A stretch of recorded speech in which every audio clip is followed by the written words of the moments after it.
እግዚአብሔር ይመስገን። እናንተ ባደረጋችሁት ባት ተሰራልን። እናንተ ባደረጋችሁት ሸማ ቤት ተሰራልን።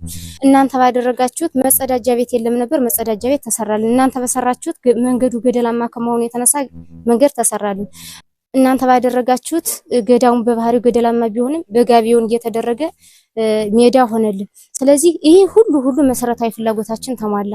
ግን አሁንም ተዘርግቶ የነበረ እጃችሁ እንዳይታጠፍብን ይሁን እንጂ እኛ መነኮሳት የእናቶች መነኮሳት ተጠናቀቀ። መጀመሪያ ላይ ሊሰራ የነበረው የአባቶች ባት ነው። አባቶች ግን እናቶች በተፈጥሯቸው ደካማ ናቸው። ፀሐዩን ሀሩሩን መታገስ አይችሉም። ስለዚህ የነሱ ይቅደም ብለው የኛው ቀድሞ ተሰራልን። አሁን አባቶች ያሉ ከደሳ 7 እና ከበረሃ ላይ ወድቆ ነው ያሉት።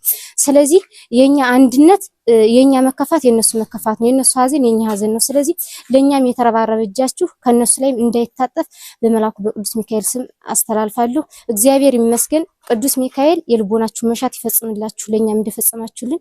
ግን የአባቶችን ነገር ግን በጥብቅ አደራ አጽንኦት ሰጥቼ ሳልናገር የማላልፈው ነገር ቢኖር እዚህ ገዳም ውስጥ ከ365 ቀናት ውስጥ 133 ቀን ብቻ ነው መስራት የሚቻለው። እንግዲህ በእነዚህ ቀናቶች ውስጥ ነው ይሄ ሁሉ ነገር የተሰራው። አንድ አመት በማይሞላ ጊዜ ውስጥ እዚህ ቦታ ላይ አሸዋ፣ ጠጠር፣ ሲሚንቶ አንድ መኪና ይዞ ለመምጣት ከሳምንት በላይ ይፈጅበታል። መኪናውም ይህንን ገደል ማለፍ ስለማይችል ጋራው ላይ ጭነቱን ያራግፍና በእናቶችና በአባቶች ሸክም ጭነቱ በሙሉ ወደዚህ ቦታ ይመጣል። እንግዲህ ይህንን ሁሉ ውጣ ውረድ አልፎ ነው ይህ ገዳም እዚህ ደረጃ የደረሰው።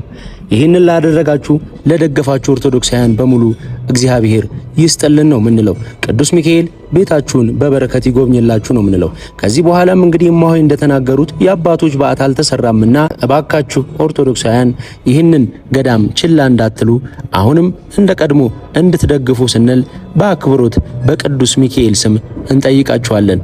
ያደረጋችሁት ነገር በሙሉ እግዚአብሔር ክብር ይስጥልን።